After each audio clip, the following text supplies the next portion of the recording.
Welcome to my channel. నేను పొగ త్రాగడం, మద్యం సేవించడం ఆరోగ్యానికి హానికరం. అదేవిధంగా ఈ ఫుడ్ డెలివరీలు, బైక్ ట్యాక్సీలు, డెలివరీ జాబ్స్ అనేవి మన జీవితాలు నాశనం చేయడానికి అతిపెద్ద హానికరమైన జాబ్స్ అని నేను చెప్తున్నా. ఎందుకు భయ్య ఇంత పెద్ద మాట అన్నామంటే క్లియర్గా చెప్తున్నా భయ్య. ఇప్పుడు మద్యపానం, మన స్మోకింగ్ అనేది ఎలా అయితే మనని ఒక స్లో పాయిజన్లో చంపుతుందో, అదేవిధంగా ఈ డెలివరీలు, బైక్ ట్యాక్సీలు మన జీవితం మొత్తాన్ని మనకు తెలియకుండా నాశనం చేసి, మన జీవితాన్ని, మన ఆరోగ్యాన్ని నాశనం చేసి, పీల్చి పిప్పి చేసి మనల్ని వదిలేస్తాయి. అసలు మళ్ళీ చెప్పేది ఏంటంటే, చాలా వీడియోలో చెప్పాను, ఇప్పుడు కూడా చెప్తున్నాను. ప్రపంచంలో ఎక్కడైనా సరే నువ్వు ఒక సంస్థలో 7-8 సంవత్సరాలు పని చేస్తే నీ జీతం పెరుగుతుందా, తగ్గుతుందా? ఏ సంస్థలో అయినా సరే కనీసం తక్కువ సంవత్సరానికి 100 రూపాయలు చొప్పున పెంచుకున్నా సరే ఒక 700 రూపాయలు పెరుగుతుంది. కానీ ఈ ఫుడ్ డెలివరీలు, బైక్ ట్యాక్సీలు, డెలివరీల్లో వీళ్ళు ఆ డెలివరీ రేట్స్ ఏవైతే ఉన్నాయో, రైడర్కి ఇచ్చే రేట్స్ తగ్గించుకుంటూ వస్తున్నాడు. సో అలాంటి ఉద్యోగాలు మనం చేసి ఎవరిని పోషిస్తున్నాం? ఆ కంపెనీలు తప్ప నీ జీవితంలో ఎలాంటి మార్పులు రావట్లేదు భయ్యా. నేను చెప్తున్నా కదా చాలా క్లియర్గా. చాలామంది అలా మాట్లాడుతున్నారంటే, ఏముంది ఇందులో ఒక 2 లక్షలు 3 లక్షలు సంపాదించి బిజినెస్ స్టార్ట్ చేయొచ్చు, ఏవో చెప్పేస్తున్నారు. అంత ఈజీ కాదు. ఈ డెలివరీల్లో 2-3 లక్షలు సంపాదించాలంటే ఎన్ని రోజులు నువ్వు కష్టపడాలి? ఆ 2-3 లక్షలు నువ్వు కూడబెట్టాలంటే నీకు ఇంకా ఆ తర్వాత నీకు ఆరోగ్యం సహకరించదు. నేను చెప్తున్నా కదా. ఇంక ఇలాంటివన్నీ అంటే ప్రాక్టికల్గా అసలు ఆ డెలివరీల్లోనూ, ఆ బైక్ ట్యాక్సీలో పని చేసిన వారికి ఆ కష్టాలు తెలిస్తే, నేనేదో వీడియోలు చేస్తున్నానని చెప్పి నాకేదో కామెంట్ చేయాలని కిందన నీకేంట్లే మంచి ఉద్యోగం చేస్తుంటో ఏదో చెప్తుంటావు, మాకు ఇవి తప్ప ఇంకేం లేవని ఎవరో మెసేజ్లు పెడుతుంటారు. అలాంటి వాళ్ళు నేను చెప్పేది ఏంటంటే, జీవితంలో ప్రతి ఒక్కరికి ఉన్నత స్థానంలో ఉండాలని ఉంటుంది. కానీ కొన్ని సమయాల్లో మనం తీసుకునే నిర్ణయాలు బట్టి మనం ఉన్నత స్థానంలో ఉండాలా, ఎలా ఉండాలా, ఉన్న దగ్గరే ఆగిపోలా మన జీవితం అనేది మనం తీసుకున్న నిర్ణయిస్తుంది. సో అలానే చాలామంది ఇప్పుడు ఫ్రెషర్స్ కానీ చాలామంది ఒక ఏదైనా పట్టణ ప్రాంతాల్లో కాకుండా గ్రామీణ ప్రాంతంలోని యువత కానీ వీళ్ళందరూ ఏం చేస్తున్నారంటే, ఇప్పుడు ఫ్రెషర్ అనేవాడు ఇంకా వాడు బీటెక్ అయినా, డిగ్రీ అయినా, లేదంటే చదువు ఇంకా వదిలేసినా సరే ప్రతి ఒక్కడు కూడా బైక్ స్టార్ట్ చేయడం, ఒకటి డెలివరీ బాయ్ లేదంటే బైక్ ట్యాక్సీ. గ్రామీణ ప్రాంతాల్లో ఒక తాపీ మేస్త్రిగా పనిచేస్తున్నాడో, లేదంటే ఒక రైతు కూలిగా పనిచేస్తున్నాడో, ఇక ఊళ్ళో ఉన్న ఎవడో సొల్లుగాడు మాటలు విని ఈ బైక్ ట్యాక్సీ అదేవిధంగా డెలివరీ బాయ్ కింద చేయడం వల్ల నాకు నెలకు 30,000 వచ్చేస్తుంది, 60,000 వచ్చేస్తుంది, 70,000 వచ్చేస్తుంది, 80,000 వచ్చేస్తుంది అని పిచ్చి వీడియోలు చేస్తున్న ఈ యూట్యూబర్ల మాటలు విని చాలామంది గ్రామాల్లో ఒక మంచి జీవితాన్ని వదిలి ఇక్కడికి వచ్చి నరకం చూస్తున్నారు. చెప్తున్నా కదన్నా, నేనేంటి ఎవరిని కూడా పలానా ఈ జెప్టో చేయండి, లేదంటే ఇది చేయండి, అది చేయండి, చేసే ముందు మీరు యాప్ ఇన్స్టాల్ చేసుకున్న రెఫరల్ కోడ్ వాడండి, నేను అలాంటివి ఏవి చెప్పట్లేదు. నేను చెప్పేది ఏంటంటే, నీ లైఫ్లో ఒక నిర్ణయం తీసుకునేటప్పుడు ఆ నిర్ణయం నీ భవిష్యత్తు నిర్ణయించేలా ఉండాలి. ఎస్, ఇప్పుడు నువ్వు ఖాళీగా ఉన్నావని చెప్పి నువ్వు బైక్ ట్యాక్సీయో లేదంటే ఈ ఫుడ్ డెలివరీలో జాయిన్ అవుతావు. దాంట్లో నుంచి బయటికి రావాలంటే నీకు ఎన్ని సంవత్సరాలు పడుతుందో నీకు అర్థమవుతుందా? దాంట్లో నుంచి అయితే బయటికి రాలేవు. రోజుకి దాదాపు 12 నుంచి 13, 14, 16 గంటలు పని చేస్తే నీకు ఒక 700 రూపాయలు నీ జేబులోకి వస్తుంది. అదే నువ్వు నీ సొంత ఊరులో నువ్వు ఒక రైతు కూలీగా వెళ్ళినా సరే ఒక 600 నుంచి 500 రూపాయలు ఇస్తున్నారు. ఇంకా అంతకు మించి ఆనందం నీకు ఏం కావాలి? కానీ కొంతమంది చెప్తున్నా కదా, ఆ యూట్యూబర్స్ ఇంకా వ్యూస్ కోసం, డబ్బుల కోసం లక్ష చెప్తారు. ఏంటి భయ్య, స్విగ్గీలు చేస్తూ నెలకు 60,000 సంపాదించడం ఎలాగా? ఒక్కొక్కటి తమ్ములేను. ఈరోజు ర్యాపిడోలో ఒక మంచి అమ్మాయి ఎక్కింది. ఈ ర్యాపిడో చేస్తూ ఒక అమ్మాయిని సెర్చ్ చేసుకున్నాను. ఏంటి ఆ తంబులెన్స్ ఏంటి? జెప్టోలో ఎంత సంపాదించవచ్చు రోజుకి? మేము 5,000 అయినా వేస్తాడు. అవసరం అలాంటి అలాంటి తంబులెన్స్ వేసి చెడదొబ్బేస్తున్నారు యూత్ని మొత్తం. మళ్ళీ అలాంటి వాళ్ళు మాట్లాడే మాటలు మేము చెప్తే వింటారా? ఈ రోజుల్లో యూత్ మొత్తం ఎలా ఉందంటే, వాళ్ళ ఇంట్లో అమ్మా నాన్న చెప్పే మాట వింటారో లేదో తెలియదు, కానీ సోషల్ మీడియాలో ఎవడు ముక్కు ముఖం తెలియని వాడు చెప్పే మాటలకి వింటున్నారు. వాళ్ళ మాటలకే వాల్యూ చేస్తున్నారు, ఈవెన్ నాతో సహా. ఎందుకంటే అన్న చెప్తున్నా కదా, ఏదో నీ డిగ్రీ అయింది, లేదంటే నాకు ఇంక చదువు మీద ఇంట్రెస్ట్ లేదు, నేను జీవితంలో ఏం చేయలేకపోతున్నాను, కానీ నేను డబ్బు సంపాదించాలి, నాకు ఖర్చులో డబ్బులు కావాలి అనే ఇలాంటి మెంటాలిటీతో ఉండేటప్పుడు మనకు కనిపించే ఏకైక దారులు ఇప్పుడు ఫుడ్ డెలివరీ, అదేవిధంగా బైక్ ట్యాక్సీ. అవి మనకు కనిపిస్తున్నాయి మాత్రమే. కనిపించిన జాలు చాలా ఉన్నాయి. మన మొబైల్ ఫోన్లోనే మనం చాలా నేర్చుకోవచ్చు. చెప్తున్నా కదా, ఒక స్కిల్ అనేది డెవలప్ చేసుకోండి. స్కిల్ అనేది మీ చేతిలో ఉంటే ప్రపంచంలో మీరు ఎక్కడికి వెళ్ళినా రాజే. ఎస్, ఇది నేను చాలా ప్రౌడ్గా చెప్తా. స్కిల్ అనేది మీ చేతిలో ఉంటే ప్రపంచంలో భూమి మీద ఎక్కడున్నా సరే, ఒక ప్లంబర్గానే ఒక చిన్నపాటి స్కిల్స్.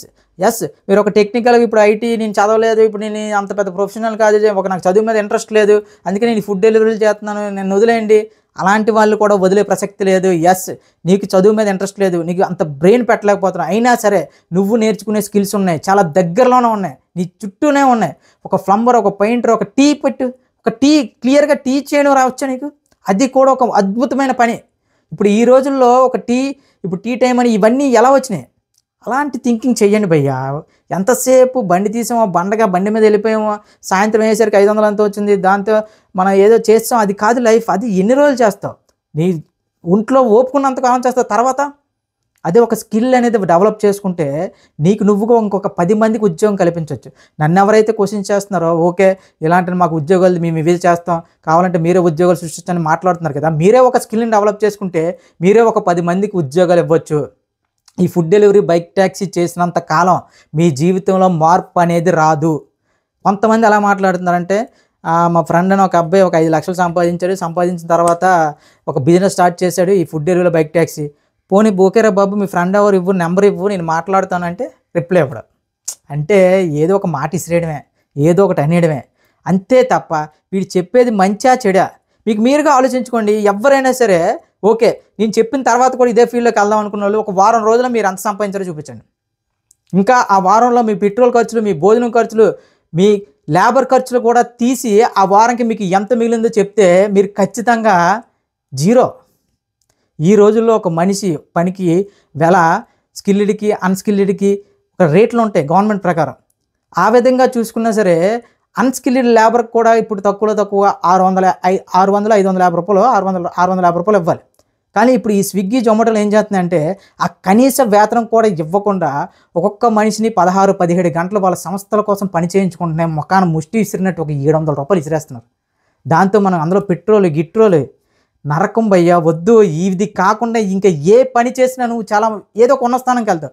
ఈవెన్ రోడ్లు ఉడ్చినా, ఈ మాట అన్నందుకు చాలా ఇంకా నన్ను క్షమించండి. ఎందుకంటే ఇప్పుడు ఆ పని చేసే వాళ్ళకు ఎంతో కొంత ఒక స్కిల్ అనేది ఉంటుంది. అంత ఆషామాషి కాదు. ఒక పని గురించి మనం తక్కువ చేసి మాట్లాడతాం. అలా పని చేసినా సరే మనకు ఒక స్కిల్ అనేది వస్తుంది, ఒక అనుభవం అనేది వస్తుంది. నువ్వు నెక్స్ట్ అక్కడి నుంచి ఒక మేస్త్రికి వెళ్ళొచ్చు, ఆ తర్వాత ఒక శానిటరీ ఇన్స్పెక్టర్, ఇంకేమో ఉంటాయి. కానీ నువ్వు ఇలా ఈ ఫుడ్ డెలివరీలు, ఈ బైక్ ట్యాక్సీలు చేసుకుని ఇంకెన్ని రోజులు రా బాబు, ఇంకెన్ని నీకేం అర్థం అవుతుందా? అసలు 7-8 ఏళ్ల క్రితం ఒక డెలివరీకి 35 రూపాయలు ఇచ్చేవాడు. కానీ ఇప్పుడు ఎంత ఇస్తున్నాడు? 12 రూపాయలట, 15 రూపాయలంట, 25 రూపాయలు ఇస్తే చాలా గొప్ప. అంటే మన యూత్ అనేది క్లియర్గా చెప్పాలంటే ఈ సమస్యకి పెద్ద సమస్య ఏంటంటే అసలు ఈ ఫుడ్ డెలివరీలు, బైక్ ట్యాక్సీలు రేట్లు తగ్గించుకుంటూ వెళ్ళడానికి గల కారణం కూడా అసలు పెట్రోల్ రేట్లు ఏమో రోజుకి పెరుగుతుంటే ఈ డెలివరీ ఛార్జెస్ ఏమో మనకి ఇచ్చే డెలివరీ ఆర్డర్స్ ఇచ్చే రేట్లు ఏమో వీళ్ళు తగ్గించుకుంటూ వెళ్తున్నారు. దానికి ముఖ్య కారణం ఏంటంటే నిరుద్యోగంలో ఉన్న యువత అంటే ఆలోచన విధానం మారిపోయింది. ఇదివరకు ఏదైనా చేయాలి, ఏదైనా సాధించాలని ఉండేది. కానీ ఇప్పుడు ప్రతి ఒక్కడు ఒక బైక్ తీసుకోవడం, ఈ ఫుడ్ డెలివరీగా బైక్ ట్యాక్సీగా ఎక్కడం, అక్కడతో నీ ఆలోచన శక్తి అక్కడతో ఆగిపోతుంది. అలా కాకుండా ఏం చెయ్యాలి, ఏం చదవాలి, ఏ స్కిల్ డెవలప్ చేయించుకోవాలి, ఏ స్కిల్లో డెవలప్ దేనికి అర్హుణ్ణి అని మనం తెలుసుకున్నప్పుడు మాత్రం ఖచ్చితంగా ఒక మంచి సక్సెస్ఫుల్ నీ జీవితం బాగుంటుంది భయ్యా. వద్దు భయ్యా ఈ డెలివరీలు, ఈ బైక్ ట్యాక్సీలు పక్కన పడిసండి. ఇవి అస్సలు దేనికి పనికిరాని పనులు ఇవి. చెప్తున్నా కదా, నీ ఆరోగ్యం, నీ బండి ఆరోగ్యం, నీ మొత్తం నీ జ్యూస్ మొత్తం పిండేసి పిప్పిచ్చేసి వదిలేస్తున్నాయి. ఇప్పుడు వాళ్ళు కూడా చాలామంది 7-8 సంవత్సరాలు పనిచేసిన వాళ్ళు ఎవరైనా సరే ఈ ఫుడ్ డెలివరీలో కానీ బైక్ ట్యాక్సీ కానీ ఏంటి రేట్లు తగ్గుతున్నాయి ఇవన్నీ క్వశ్చన్ చేస్తే టీమ్ లీడ్లు ఏం చేస్తున్నాయంటే వాళ్ళ యొక్క లాగిన్స్ ఆపేస్తున్నాయి. అంటే ఇంకా మీ 7-8 సంవత్సరాలు అయిపోయింది, మీలో జ్యూస్ అయిపోయింది, మా కొత్త కూరలు రెడీగా ఉన్నారు లాగిన్లు అవ్వడానికి, మీరు దొబ్బేచ్చి అంటున్నారు. ఇది వాళ్ళు ఇచ్చే మర్యాద. సో మళ్ళీ చెప్తున్నా, ఇది నేనేదో అంటే మీ నుంచి ఏదో ఆశించి చేస్తున్న వీడియోస్ అయితే మాత్రం కాదు. నేను ఎలాంటి అంటే నరకం చూసాను ఈ ఫుడ్ డెలివరీ, బైక్ ట్యాక్సీ వల్ల. అది వేరే వాళ్ళు చేయకూడదు, ఆ ఊపులోకి కొత్త వాళ్ళు ఎవరు వెళ్ళకూడదని చేస్తున్న నా ప్రయత్నం తప్ప ఇందులో నాకు ఎలాంటి దురుద్దేశం లేదు. ఇక ముఖ్యంగా చెప్పాలంటే చాలా ఎమోషనల్గా ఉంటుంది భయ్య. ఎందుకంటే చిన్న కుర్రోలు భయ్య, 21-22 ఏళ్ళ చిన్న కుర్రోలు ఇలాంటి ఈ ఫుడ్ డెలివరీ చేస్తే యాక్సిడెంట్తో పడిపోయి చనిపోవడం, లేదంటే ఒక కుక్కలు కరవడం, లేదంటే ఒక రాత్రిపూట డెలివరీ ఇవ్వడానికి వెళ్తే చాలా దొబ్బు తాగేసిన వాళ్ళు వీళ్ళని కొట్టడాలు, ఇవన్నీ వింటుంటే ఒళ్ళు మండిపోతుంది. ఒక డెలివరీ బాయ్కి ఒక సరైన ప్రొటెక్షన్ ఉండదు. ఒక డెలివరీ బాయ్ అనేవాడికి కనీసం ఆడికంటూ ఒక రక్షణ ఉండదు. ఒక బైక్ ట్యాక్సీ తీసిన వాడు ఎవడు ఎక్కిన తర్వాత ఆడు ఎక్కడ తీసుకెళ్ళమంటే అక్కడ తీసుకెళ్ళాడు. ఏ తాగుబోతాడు ఎక్కుతాడో, ఎవడెక్కుతాడో మనకు తెలియదు. కానీ ఇన్ని ప్రాబ్లమ్స్ ఫేస్ చేసి మనం ఒక్కసారిగానే కస్టమర్ కేర్కి మన ప్రాబ్లమ్స్ చెప్తే మన లాగిన్స్ ఆపేస్తారు. సో ఇలాంటి ఉద్యోగం మనకు అవసరమా? చెస్సే మేర ఎలాంటి ఉద్యోగాలు అయితే మనకు అవసరం లేదు. సో దయచేసి ఇంకా ఏదైనా ఆలోచించండి. చదవాలనుకుంటే చదవండి, ఏంటి ఏదైనా ఒక స్కిల్ డెవలప్ చేసుకోండి. చెప్తున్నా కదా, ఇప్పుడు మొబైల్ కానీ నెట్వర్కింగ్ కానీ ఇవి అవి అవి బోల్డ్ ఉన్నాయి. హోమ్ అప్లయన్స్ నువ్వు మెకానిక్ చేసి నేర్చుకున్నా సరే, ఒక ఎలక్ట్రీషియన్గా, ఒక ప్లంబర్గా, ఒక పెయింటర్గా బోల్డ్ అవకాశాలు ఉన్నాయి. ప్లీజ్ దయచేసి ఈ ఊబిలో నుంచి అయితే బయటికి రండి. ఇన్ కేస్ రాలేమో అనుకుంటే అది మీ కర్మ.